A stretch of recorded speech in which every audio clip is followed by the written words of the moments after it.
इस तरह रितु को भी जबरदस्ती छत पर ले जाया जाता है और हर कोई अड़ोसी पड़ोसी रात को छत पर खुले आसमान के नीचे बिस्तर लगाकर सोते हैं।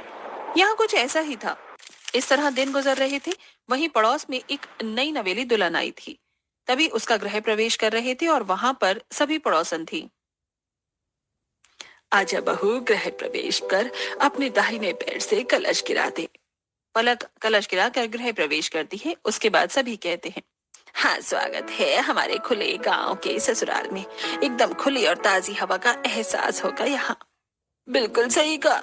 यहाँ पर ऐसा खुला वातावरण कहीं नहीं मिलेगा बहू, जैसा हमारे गांव में मिलता है। हमारी बहुओं से पूछो, इसलिए तो खुश रहती हैं। नई नवेली दुल्हन पलक को तो कुछ समझ में ही नहीं आता, लेकिन वहीं खड़ी पुरानी बहुएं कहती हैं, हाँ बिल्कुल बिल्कुल, हम तो कुछ ज्यादा ही खुश हैं यहाँ पर। हर रोज खुली हवा में सोने का हमें इतना अच्छा अवसर जो मिलता है, जिसकी वजह से हमारी रात की नींद पूरी नहीं हो पाती है। अरे कुछ दिन पहले मुझे चोट लग गई, लेकिन फिर भी जबरदस्ती मुझे छत पर लेकर गई है सुलाने के लिए। हाँ, और कल पूरी रात मुझे नींद नहीं आई। एक तो इतनी ठंडी हवा चल रही थी, ऊपर से मेरा कंबल भी इतना पतला था। आज भी मुझे खांसी जुकाम हो रखा है, लेकिन नहीं, इन्हें तो सिर्फ अपनी मर्जी चलानी है। सच में क्या ही कह सकते हैं इन लोगों को। अब अगले दिन जब पलक रात को सभी को खाना बनाकर खिलाती है, खाना खाने के बाद वो जब अपने कमरे में जा रही थी, तब उसकी सास उसे रोकते हुए कहती है, अरे बेटा, कहाँ जा रही है? चल जल्दी से बिस्तर लेकर छत पर चल, वहीं पर हमारा बिस्तर लगेगा। ये बात सुनकर पलक को बड़ी हैरानी होती है। क्या कहा? छत पर? लेकिन ऐसा क्यों? अरे हमारे यहाँ ऐसा ही होता है। हमारे यहाँ पूरा गांव छत पर ही सोता है। छत पर एकदम खुली और ताजी हवा जो चलती है। छत पर सोने का जो मजा है वो कहीं और नहीं। जल्दी कर, सब लोग छत पर आ गए होंगे। ये बात पलक को तो बड़ी अजीब लगती है, लेकिन वो कर भी क्या सकती थी।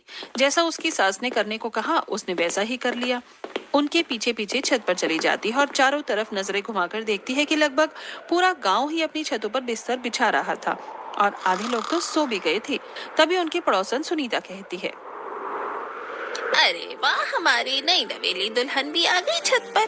कैसे नहीं आती? छत पर सोने का मजा ही जो अलग है। वही तो, छत पर खुले में सोना जितना मजा और कहीं हो भी सकता है भला। वहीं दूसरी तरफ सुनीता की बहू मन में सोचती है, ये लोग कुछ भी अपने मन में खुद ही सोच लेती हैं, हमें अच्छा लगेगा।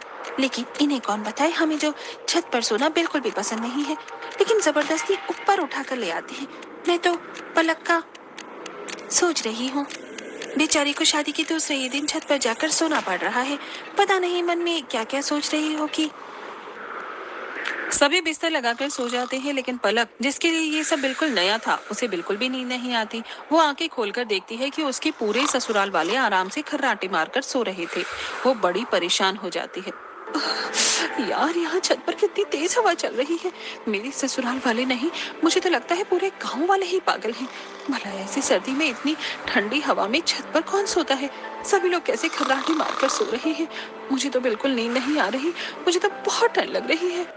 इस तरह पूरी रात ठंडी हवा में पलक की कुल्फी जम जाती है। वो पूरी रात एक पल भी चैन से नहीं सो पाती और बस करवट बदलती रह जाती है।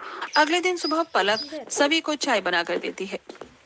ठंड में सुबह सुबह चाय का अलग ही